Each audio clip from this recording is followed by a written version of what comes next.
1 Coríntios, capítulo 12, versículo 12 a 31. Esse texto não será o texto que nós iremos ver essa manhã, mas tem tudo a ver com a mensagem e eu peço que todos leiam atentamente esse texto. Acompanhem a leitura. Então, 1 Coríntios, capítulo 12, versículo 12 a 31. Diz assim a palavra de Deus. Porque assim como o corpo é um, e tendo muitos membros, e todos os membros deste um corpo, sendo muitos, são um só corpo, assim é Cristo também. Pois todos nós fomos batizados em um Espírito, formando um corpo, quer judeus, quer gregos, quer servos, quer livres, e todos temos bebido de um Espírito. Porque também o corpo não é um só membro, mas muitos. Se o pé disser, por que não sou mão, não sou do corpo, não será por isso do corpo? E se a orelha disser, por que não sou olho, não sou do corpo, não será por isso do corpo? Se todo o corpo fosse olho, onde estaria o ouvido? Se todo fosse ouvido, onde estaria o olfato? Mas agora Deus colocou os membros no corpo, cada um deles como quis. E se todos fossem um só membro, onde estaria o corpo? Assim, pois, há muitos membros, mas um corpo. E o olho não pode dizer à mão, não tenho necessidade de ti. Nem ainda a cabeça aos pés, não tenho necessidade de vós. Antes, os membros do corpo, que parecem ser os mais fracos, são muito mais necessários. E os que reputamos serem menos honrosos no corpo, a esses honramos muito mais. E aos que em nós são menos decorosos, damos muito mais honra. Porque os que em nós são mais nobres não têm necessidade disso. Mas Deus assim formou o corpo, dando muito mais honra ao que tinha falta dela, para que não haja divisão no corpo, mas antes tenhamos os membros igual cuidado um dos outros. De que maneira que, se um membro padece, todos os membros padecem com ele. Se um membro é honrado, todos os membros se regozijam com ele. Ora, vós sois o corpo de Cristo, e seus membros em particular. E a uns pôs Deus na igreja primeiramente apóstolos, segundo lugar profetas, em terceiro doutores, depois milagres, depois dons de curar, socorro, governos, variedades de línguas. Porventura são todos apóstolos? São todos profetas? São todos doutores? São todos operadores de milagres? Têm todos o dom de curar? Falam todos diversas línguas? Interpretam todos? Portanto, procurai com zelo os melhores dons, e eu vos mostrarei um caminho mais excelente. Que Deus também possa aplicar essa palavra ao nosso coração nessa manhã. Mas o texto que nós iremos ver, nós iremos pular um capítulo. E acredito que esse tema é muito importante para nós. Nós iremos para o capítulo número 4. Capítulo de Efésios, número 4. Nós iremos ver nessa manhã, do versículo 1 ao versículo 6. Antes de fazer a leitura, nós vamos mais uma vez em oração pedindo que Deus venha abençoar a exposição da Tua palavra. Ó Deus grandioso, mais uma vez em Tua presença, nos colocamos, ó Deus, diante de Ti e pedimos que o Senhor venha abençoar a exposição da Tua palavra.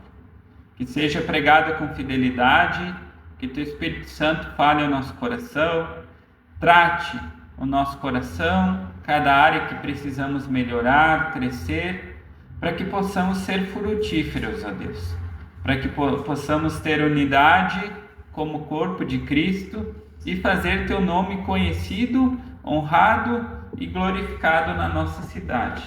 É isso que te pedimos e clamamos, ó Deus. Em nome do Senhor Jesus Cristo. Amém. Amém. Então, nós temos estudado ao longo dessas semanas a carta de Paulo aos Efésios. Nós vimos que ele fala sobre bênçãos espirituais. Ele começa trazendo aspectos doutrinários antes de trazer a prática. Ele vai trazendo os fundamentos, as bases de como nós devemos viver. Ele vai tratar agora a partir do capítulo 4. Os 3 primeiros, ele mostra as riquezas espirituais que nós vimos. O capítulo 2, ele é bem claro, que nós estudamos com detalhes, mostrando que a salvação é pela graça, que nós estávamos mortos em delitos e pecados. Depois nós vimos que ele tornou 2 povos que não se davam, judeus e gentios, tornou um só povo, porque Deus, ele não é seletivo. Deus, ele faz irmãos, pessoas que são inimigas. Nós conhecemos muitas vezes até igrejas que têm nacionalidades que antes eles eram inimigos e hoje são irmãos e convivem muito bem. E nós não somos diferentes. Nós somos chamados a fazer parte desse corpo. Só que nós precisamos entender que a doutrina ela vem antes da prática. Infelizmente, nos nossos dias, muitas igrejas têm menosprezado a importância da doutrina, do estudo bíblico, do aprofundamento, da própria teologia. Mas sem o conhecimento do que é certo, como é que vai ser o nosso viver? Como é que nós vamos colocar em prática, viver o cristianismo, se nós não conhecemos a palavra de Deus? Se nós não sabemos o que Deus requer de nós? Por isso, Paulo, depois de ter exposto e reforçado a questão do evangelho e doutrinas, bênçãos espirituais, ele vai trazer agora para a questão prática.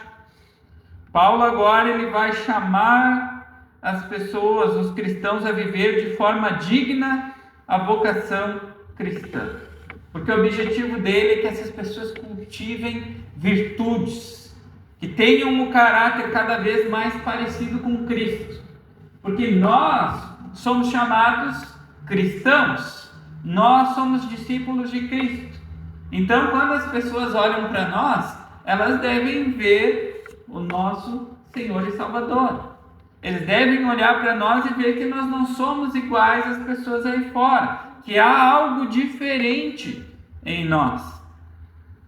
E também ele vai falar principalmente sobre a unidade. Essa unidade, ela não é apenas uma mera conveniência social. Porque muitas pessoas, elas tentam fazer ajuntamentos na igreja. Eles unem coisas em comum e buscam atrair determinados públicos para que isso dê crescimento, dê visibilidade. Mas nosso objetivo não. Nosso objetivo é que por meio da palavra Deus traga os seus filhos e que nós possamos ter o testemunho do poder do Evangelho. Esse é o objetivo da Igreja de Cristo. É que nós sejamos testemunhas de Cristo. Que as pessoas saibam que nós pregamos Cristo e somente Cristo. Que nós não estamos aqui para criar um clube social, uma ONG, um ajuntamento de pessoas, mas que nós somos a Igreja do Deus vivo. E por que eu usei o texto de 1 Coríntios 12? Porque ele é uma ilustração muito bíblica acerca da unidade da fé. Porque nós vemos que Paulo compara a igreja ao corpo humano. Tem muitos membros e diferentes funções. Não necessariamente todo mundo aqui vai ser da mesma forma. Nós vamos ser diferentes. Deus vai nos usar de formas diferentes.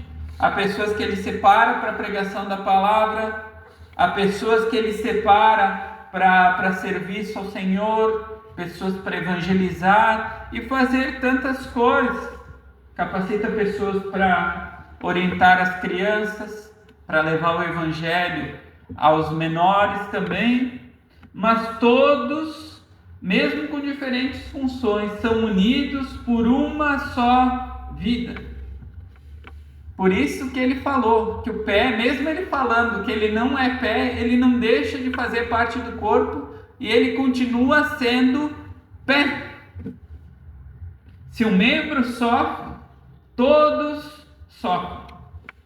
Por isso que nós vemos que Deus ele levanta pessoas diferentes. Basta nós olharmos aqui, mesmo nós sendo poucos, nós somos muito diferentes uns dos outros. Criados em ambientes diferentes, vindo de lugares diferentes. Nem todos nós viemos dos mesmos ambientes. Teve pessoas que vieram de diferentes religiões, diferentes igrejas, mas Deus nos uniu em Cristo. Se não houver unidade, o corpo vai ficar doente. Se cada membro buscar a sua própria vontade, o corpo enfraquece. Mas quando todos nós buscamos a Cristo, quando nós buscamos a glória de Cristo, o corpo cresce saudável e forte. É por isso que nós temos que entender, se nós estamos aqui, não é para autopromoção. Se nós estamos aqui, não é para qualquer outra coisa, mas é para honrar e glorificar a Deus com o nosso viver. É para isso que nós nos reunimos aqui. Senão, seria melhor nós fazermos outras coisas. Nós corrermos atrás dos nossos sonhos, dos nossos desejos, dos nossos planos. Mas nós estamos aqui para buscar a glória de Deus. E é assim que o apóstolo Paulo vai começar. Peço que todos atentem novamente para o versículo 1, que eu irei ler agora. Diz o seguinte a palavra de Deus: Rogo-vos, pois, eu, o preso do Senhor, que andeis como é digno da vocação com que fostes chamado. Aqui Paulo já começa lembrando que ele está preso por causa do Evangelho. O que isso quer dizer para nós? E quando nós olhamos esse texto, seguir a Cristo tem um preço. Seguir a Cristo tem um preço. E não é um preço baixo. A partir do momento que eu abro a minha boca e eu digo que eu sou cristão, nem sempre a recepção vai ser a melhor. Hoje nós vemos que muitas pessoas elas têm oposição ao cristianismo, oposição a valores cristãos. Nós vemos que a sociedade ela tem lutado para quebrar esses conceitos, esses princípios judaico-cristãos que foram introduzidos aqui na nossa sociedade. É por isso que o relativismo, progressismo e tantas outras coisas têm crescido. Mas nós precisamos olhar aqui para a postura de Paulo também. Ele começa, rogo-vos. Ele não manda com dureza, ele roga com amor. Nós precisamos entender que a obediência a Deus, ela deve ser voluntária. Nós não conseguimos forçar e trazer as pessoas para que elas venham cultuar a Deus. Nós não conseguimos forçar as pessoas a servir a Deus. Nós não conseguimos forçar as pessoas a lerem a Bíblia. Muitos aqui já estiveram em igrejas que talvez a liderança ela sufocava os membros e cobrava e tinha um monte de exigência. Mas se o Espírito Santo de Deus não tocar, se ele não mudar, nós não conseguimos. Nós não fazemos. Nós não oramos. É por isso que Paulo ele entende que é o agir do Espírito, que se houve conversão, como nós vimos, eu sempre dou ênfase, porque nós precisamos entender isso. É impossível separar justificação de santificação. Aquele que foi salvo por Cristo, que foi justificado por Cristo, vai ser santificado. A questão é que é muito falso cristão, e por isso não vai dar fruto. E muitas vezes nós estamos cobrando, querendo exigir algo de alguém que não nasceu de novo. Porque a questão é essa. Mas mesmo assim, a nossa postura diante disso é amor. Nós não devemos tratar com dureza. Nós devemos ser mansos e humildes. A vocação é o chamado eficaz de Deus. Foi Ele que nos tirou das trevas. Nós estudamos Romanos e isso fala com perfeição. Foi Ele que nos buscou. Nós também vimos em Efésios 2. Ele nos vivificou no versículo 1, estando vós mortos em ofensas e em pecados. Foi Ele que veio até nós. Foi Ele. Nós vemos que todas as religiões é o homem tentando buscar a Deus. Mas o cristianismo é Deus buscando ao homem. Logo na queda, quem que providenciou a veste? Quem que providenciou? O Messias. Aquele descendente da mulher que viria e que seria mordido no calcanhar, mas pisaria na cabeça da serpente. Foi Deus. Partiu dele a salvação. Foi ele quem determinou. E ele diz aqui: andeis como é digno da vocação com que foste chamado. Andar de modo digno aqui significa viver de forma coerente com essa nossa posição em Cristo. E isso é muito sério. E nós vamos ver. Andar como alguém digno, de modo digno, é seguir o exemplo de Cristo. Ele é nosso exemplo. Não é o pastor, por mais que nós olhamos, não é o líder, mas é Cristo. Nós temos que olhar para Ele como exemplo, como nós devemos viver, como nós devemos andar, como nós devemos prosseguir nesse mundo. 1 Pedro, que nós já lemos tantas vezes, 1,15 diz: mas como é santo aquele que vos chamou, sede vós também santos em toda a maneira de viver. Muitos nos nossos dias hoje professam a fé. Falaram que aceitaram Jesus, que fizeram uma oraçãozinha, uma decisão, professam. Nós vamos aqui na rua, muitos vão dizer que conhecem Jesus, que já fizeram em algum momento alguma oração, que já fizeram isso, aquilo, outro, mas vivem como se nunca tivessem sido chamados. O chamado de Deus, ele é algo celestial. E isso, o fruto disso é uma vida santa, uma vida separada de Deus. O Evangelho não muda apenas nossa eternidade, ele muda também o nosso presente. Ele muda como eu sou. Ele muda a maneira como eu me relaciono com as pessoas. Ele muda a maneira como eu me relaciono com Deus. Ele muda os meus desejos, meus sonhos, meus planos. Agora eu pertenço a Cristo. Eu fui comprado por um alto preço. Agora nada mais nesse mundo vem em primeiro lugar. Cristo é. Porque o que é 70, 80 anos comparado com uma eternidade? Muitos de nós, talvez aqui, nem vamos chegar a essa idade. Muitos acabam indo cedo. E como é que nós vivemos esses 40, 50, 60 anos? Longes, separados de Deus, professamos de boca, mas não buscamos conhecê-lo, não amamos, não priorizamos a vontade dele. Então nós devemos avaliar. A minha vida, ela mostra a grandeza da vocação que eu recebi, ou ela escandaliza o nome de Cristo? Quando eu falo que eu sou cristão, eu viro ainda alvo de chacota.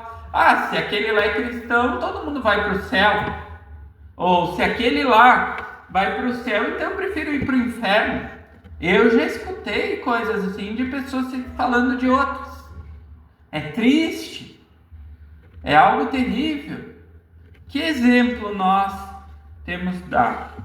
Se alguém olhasse apenas para a minha conduta, ele poderia ver que eu sou discípulo de Cristo. Se eu nem abrisse a minha boca, mas a maneira como eu procedo, será que as pessoas veem Cristo na minha vida? Será que eu vou ter essas virtudes que logo mais nós iremos ver. E agora Paulo vai vir com essa lista. Paulo vai vir com essas virtudes que sustentam a unidade. E é isso que nós vamos atentar essa manhã. Ele diz com toda a humildade e mansidão, com longanimidade, suportando-vos uns aos outros em amor. Aqui, agora, é algo muito mais sério. Aqui nós vemos o padrão que Deus espera dos cristãos. O que é humildade? É reconhecer a nossa pequenez diante de Deus e a necessidade uns dos outros. Nós precisamos entender que o oposto à humildade, o orgulho, é a raiz da divisão. E onde há orgulho, a igreja não cresce. Onde há orgulho, onde há avareza, Deus se opõe. Então nós precisamos avaliar que a humildade é fundamental. Mas ele continua. Mansidão é o segundo ponto. Mansidão, nós precisamos entender. Nós olhamos para uma pessoa mansa. Primeiro aspecto que nós olhamos quando nós pensamos como o mundo é fraqueza. Uma pessoa mansa é uma pessoa fraca. Não. Uma pessoa mansa é alguém que tem a força controlada pelo Espírito. É alguém que reage sem vingança como Cristo. Quando ele é ofendido, ele não vai agir na mesma moeda. Ele vai agir como Cristo. Mateus 11, versículo 29. Peço que todos abram brevemente. Mateus 11, 29.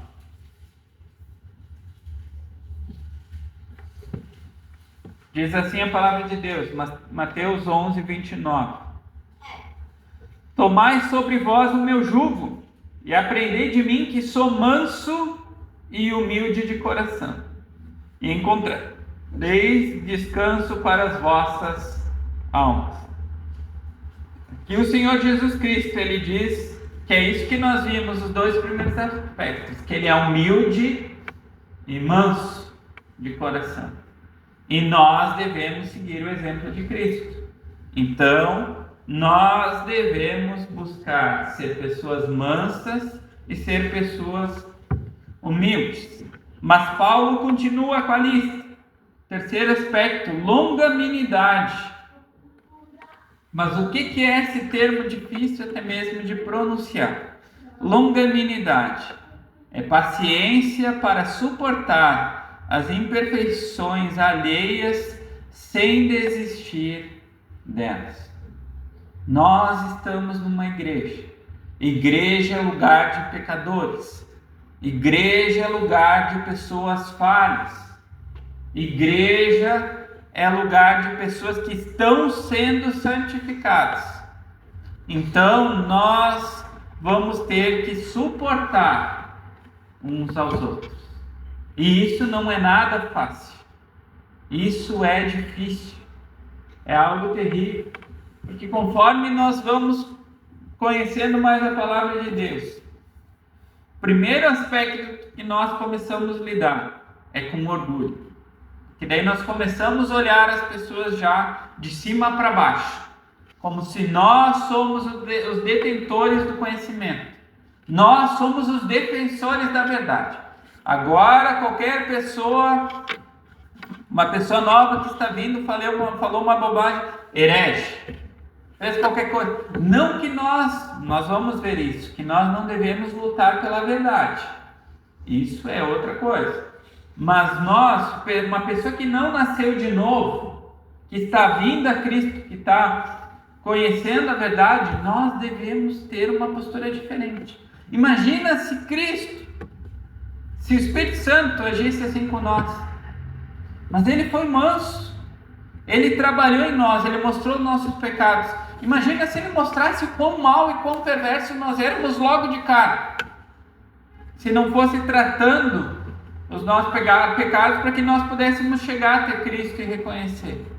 As pessoas mesmo que nos levaram ao Evangelho, se elas nos jogassem de qualquer jeito e mandassem nós para o inferno, nós precisamos ter cuidado com a maneira que nós falamos, com a maneira que nós... E na igreja, mesmo cristãos, após acontecer a conversão, nós vamos falhar, nós vamos pecar uns contra os outros, e muitas vezes nós vamos ter que pedir perdão, muitas vezes nós vamos ter que nos humilhar, mas isso é algo maravilhoso, porque significa que Deus está trabalhando em nós, porque nós vimos que a disciplina de Deus, Deus disciplina a quem ama. Então isso faz parte do processo. Mas ele continua aqui, suportando-vos uns aos outros em amor. E suportar não é apenas tolerar, mas é amar sacrificialmente, cobrindo falhas e buscando o bem do outro. Então, muitas vezes, nós vamos ter que ter paciência, nós vamos ter que ter amor pelas pessoas, nós vamos ter que procurar falar a verdade, mas em amor, com mansidão, não criando debates, brigas, intrigas, mas admoestando usando a palavra de Deus, mostrando o que a palavra de Deus diz. E assim, Filipenses 2,3 diz: de nada façais por contenda ou por vanglória, mas por humildade, cada um considere os outros a si mesmo, superiores a si mesmo. Nós devemos olhar para os outros como alguém que é amado por Deus, que é filho de Deus, se pertence a Cristo, se é de fato um cristão, ele vai passar a eternidade conosco. Ele vai passar a eternidade conosco. Por que nós agimos assim com ele? O grande comentarista Matthew Henry, ele diz: o orgulho é o grande divisor e a humildade é o grande conciliador.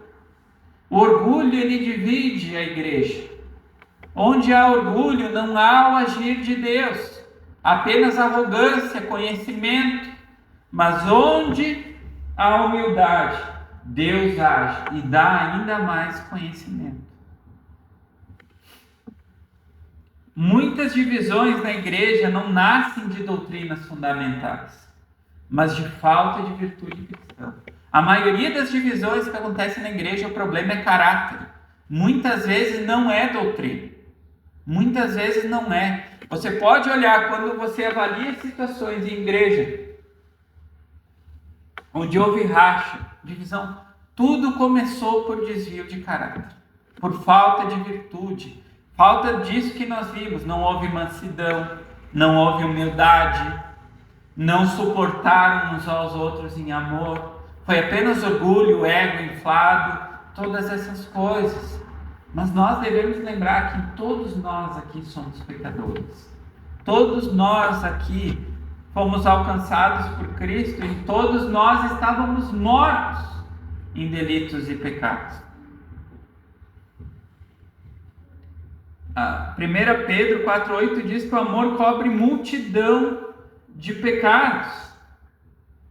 Quando essas virtudes que nós vimos, essas 4 em específico, estão presentes, até grandes diferenças podem ser suportadas.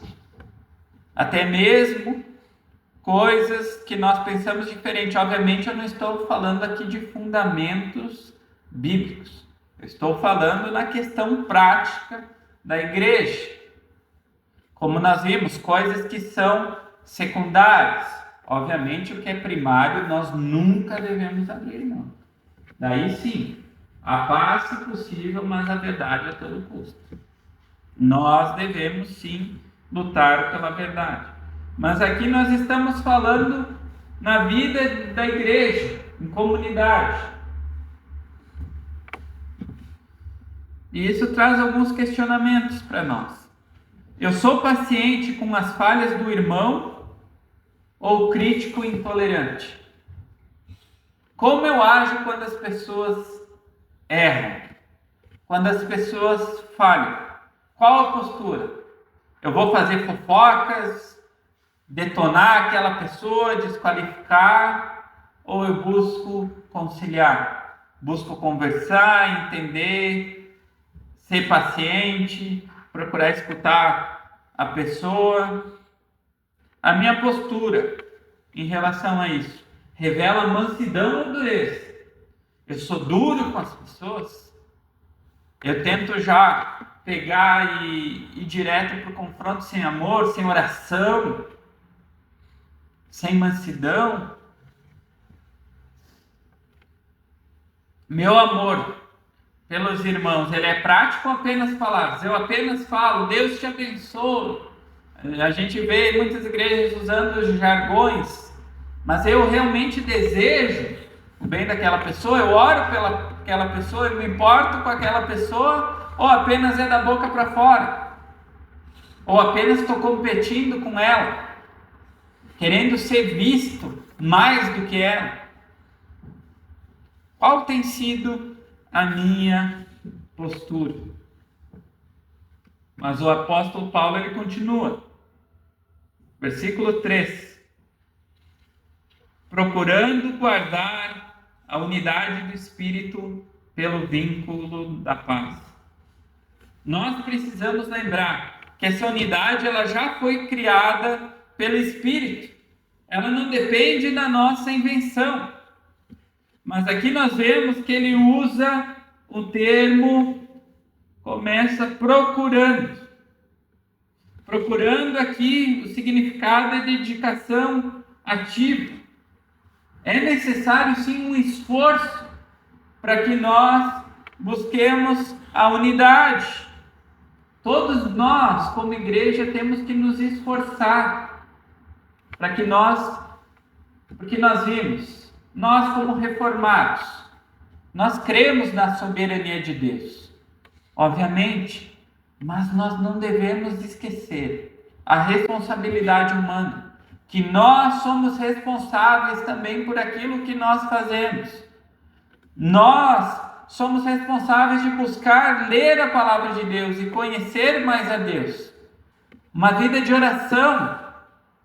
Nós vemos aberrações como o hipercalvinismo, que diz que a partir do momento que eu sou salvo, eu posso viver da maneira como eu quero.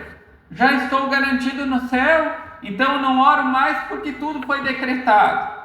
Eu não evangelizo mais porque Deus não precisa de mim, Ele pode usar pedra. Não é essa postura, isso é uma aberração. Nós somos chamados a cumprirmos o nosso papel. Nós vimos que nós somos um corpo, nós somos membros, cada um de nós tem uma função. Deus vai capacitar você com dons e talentos para servir a Ele.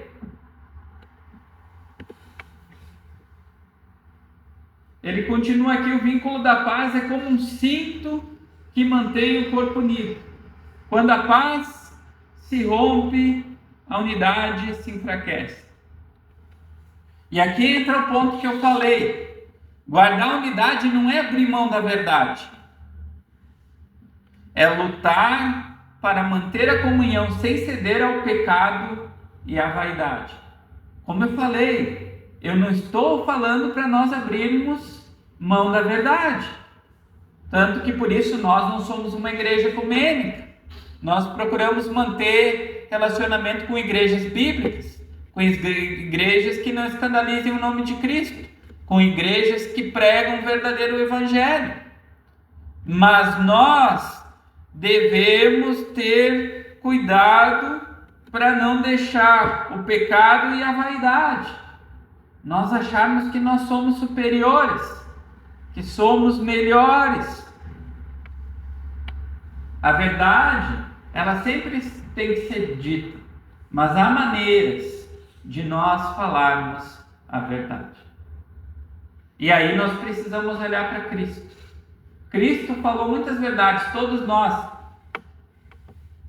À noite, escutamos as mensagens evangelísticas. Olhem os ensinos de Jesus, as parábolas de Jesus. até mesmo quando ele lidava com os religiosos, nós podemos ver muitas vezes graça, preocupação, amor. Nós vimos que tudo dele fluía graça e verdade, que João disse. Mas nós devemos agir dessa forma. Nós devemos falar coisas que às vezes vão doer, coisas difíceis, por amor àquela pessoa. Mas a maneira como nós falamos, a maneira como nós nos importamos com essa pessoa também é importante. Hebreus 12:14 diz: segui a paz com todos e a santificação, sem a qual ninguém verá o Senhor. Nós somos muito rápidos para criticar e lentos para reconciliar. Nós gostamos de criticar, nós gostamos de olhar os defeitos, as falhas, isso nós somos campeões. Mas quando a questão é reconciliar, quando a questão é unir, quando a questão é edificar, aí nós somos lentos. Aí nós colocamos nosso orgulho em primeiro lugar. Nós precisamos lembrar que a carne busca divisão, mas o Espírito busca a reconciliação. Então, se nós andamos pelo Espírito, nós devemos buscar a reconciliação. Nós devemos se preocupar com almas. São almas eternas. Onde reina o Espírito, a paz. Onde reina a carne, a contenda. Então nós precisamos avaliar se nós temos criado muitas contendas, muitos conflitos. O que tem operado em mim? O Espírito Santo de Deus ou a minha carne, o velho homem? Isso nós precisamos avaliar. William Hendrickson, ele diz que a paz é como o cimento que mantém as pedras unidas no edifício de Deus. E como é bom nós chegarmos num ambiente onde há paz, onde há unidade, onde todo mundo respeita uns aos outros, valoriza uns aos outros, onde todos são bem recebidos. Eu tenho buscado a paz ativamente ou apenas estou alimentando ressentimentos das pessoas? Como, olhando agora para a questão do meu coração, intrigas, conflitos, diferenças de opiniões, como eu tenho agido?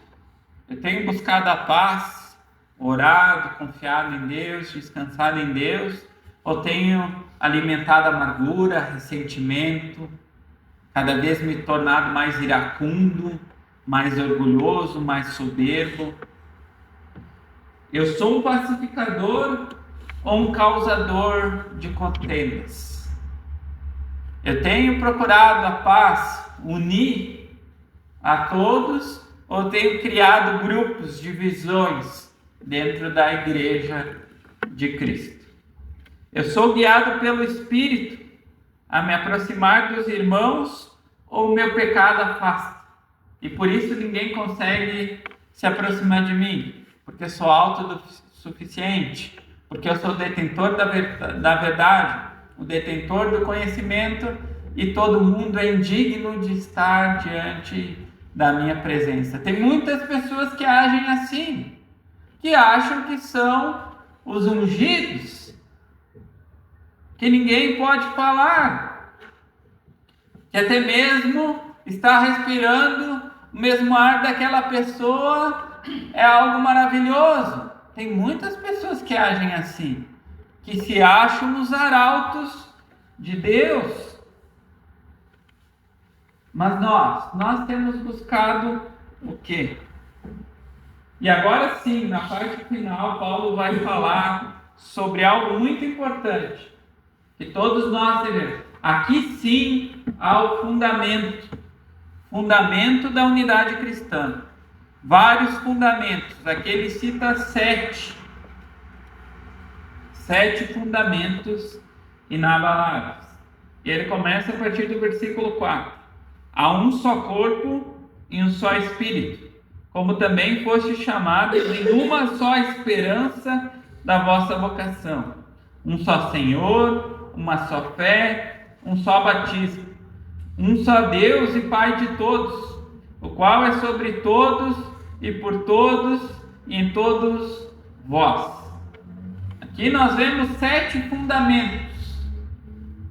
fundamentos da unidade cristã. Eles são fundamentos inabaláveis. O primeiro é um só corpo.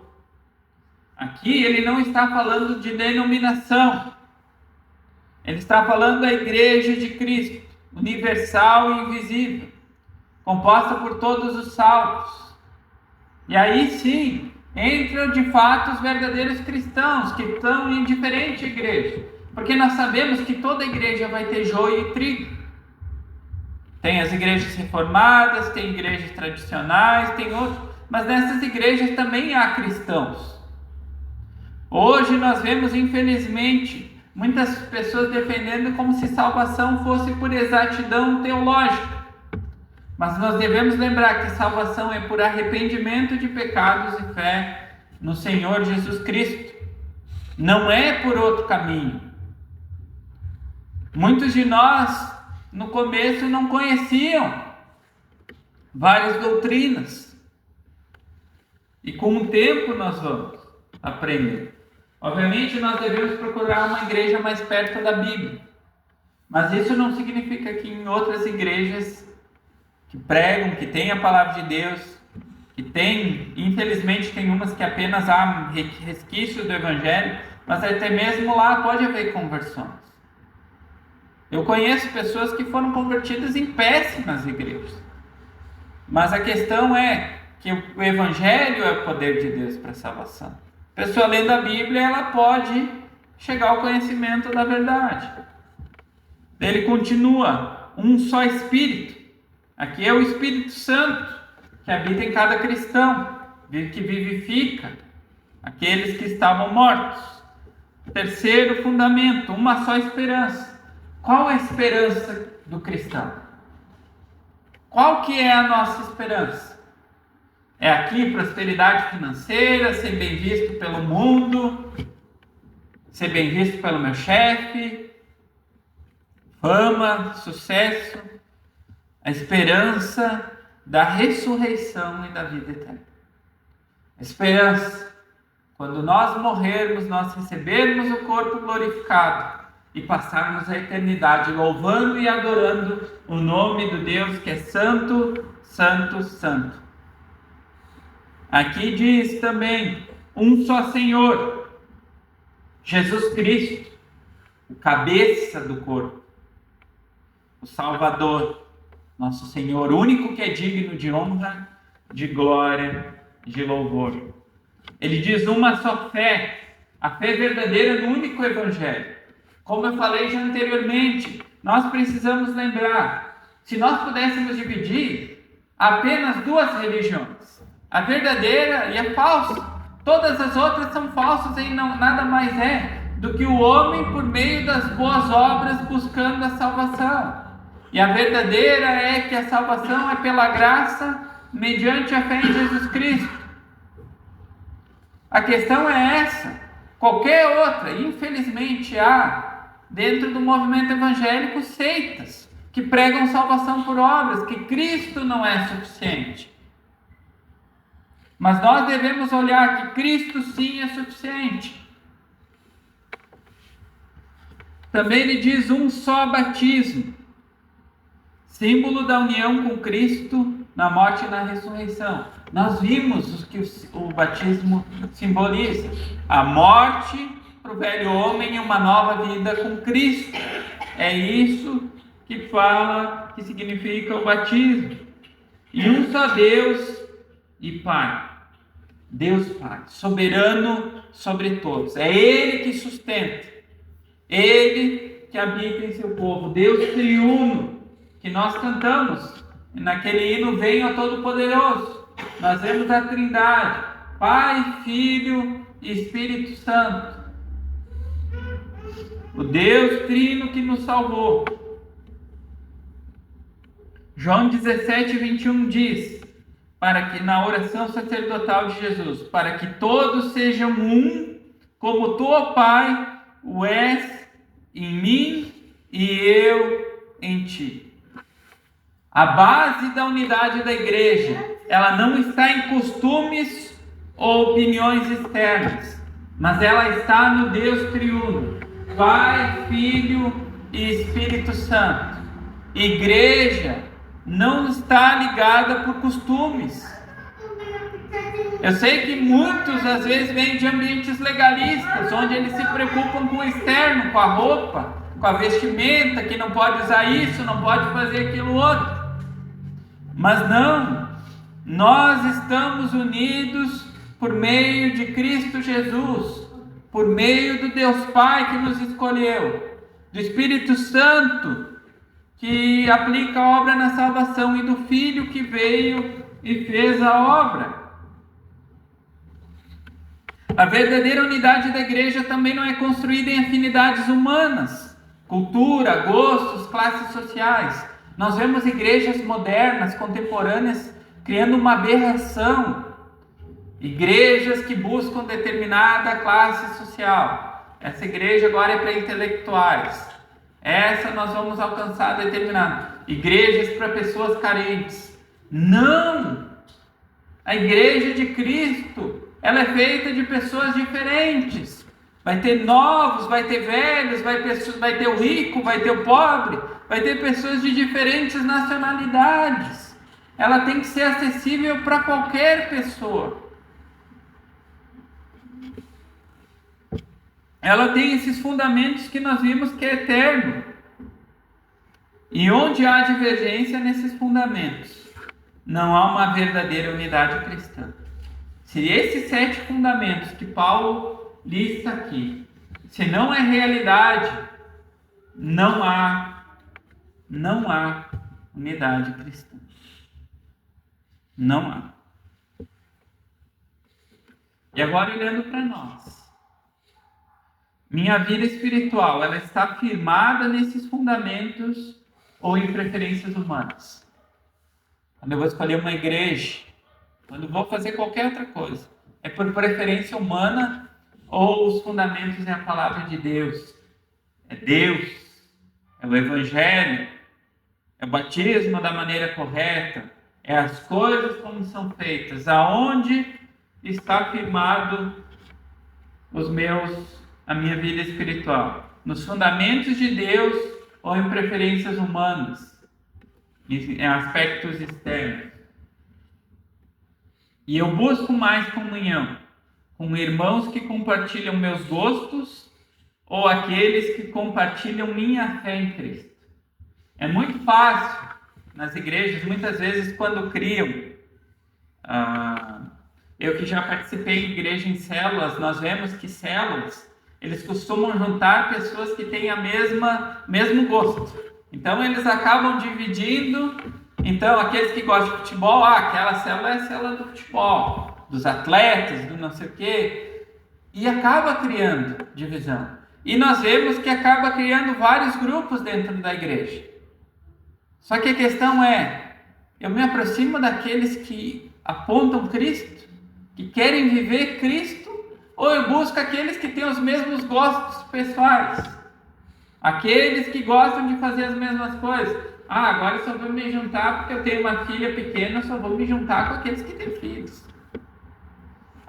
Porque eu vou me juntar agora só com aqueles outros. Não! Isso é mundano.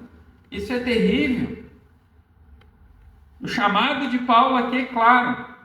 Viver de forma digna, cultivando virtudes espirituais, aquelas 4 que nós vimos. Nós precisamos entender que sem nós não há humildade, não há mansidão, não há longanimidade, não há amor, nós suportarmos uns aos outros. Que cristianismo nós temos vivido? Como é que nós temos falado de boca que somos cristãos, mas a nossa conduta, a nossa postura vai totalmente contrária a isso? Nós, como cristãos, devemos nos esforçar para manter a paz e nos firmarmos nesses fundamentos, Quando nós vamos nos relacionar com alguém, nós devemos olhar qual que é o fundamento. O que é essencial para que eu me una àquela pessoa? Para que eu tenha um sentimento de irmão. A igreja unida é o reflexo visível da obra invisível do Espírito.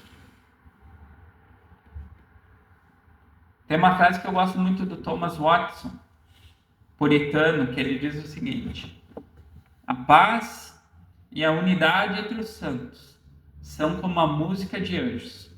Quando há discórdia, é como se o céu estivesse em silêncio.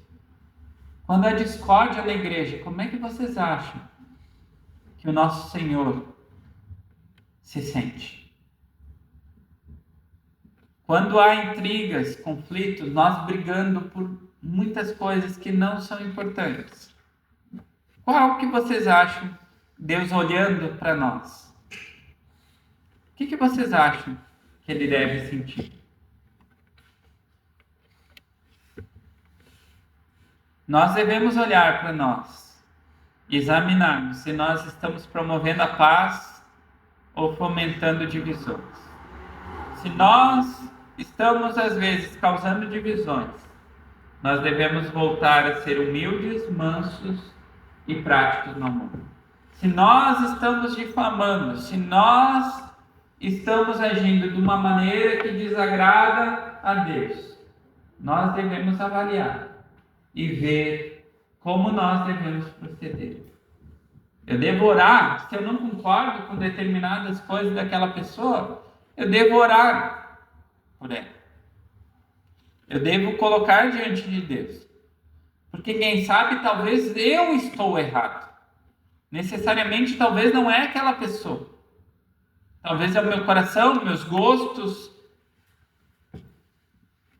Eu devo avaliar isso. E se há alguém aqui nessa manhã que não é um verdadeiro cristão ainda, fora de Cristo não há unidade. Apenas confusão e perdição. Aí no mundo você não vai conseguir se unir a outras pessoas da maneira como nós nos reunimos com Cristo. Cristo chama você para ser reconciliado com Deus e unido ao seu povo, e isso é somente por meio do Evangelho. É somente quando eu olho para a cruz, somente quando eu olho para Cristo Jesus como o único que pode me salvar, o único que pode me reconciliar com Deus, por meio do seu sangue derramado pelos meus pecados. Que Deus nos abençoe como igreja e que realmente possamos buscar um ambiente de unidade, um ambiente de paz, de amor, suportando uns aos outros. Mas como eu falei, isso não significa abrir mão da verdade também. Nós devemos lutar também pelas verdades deixadas na palavra de Deus. Que Deus nos abençoe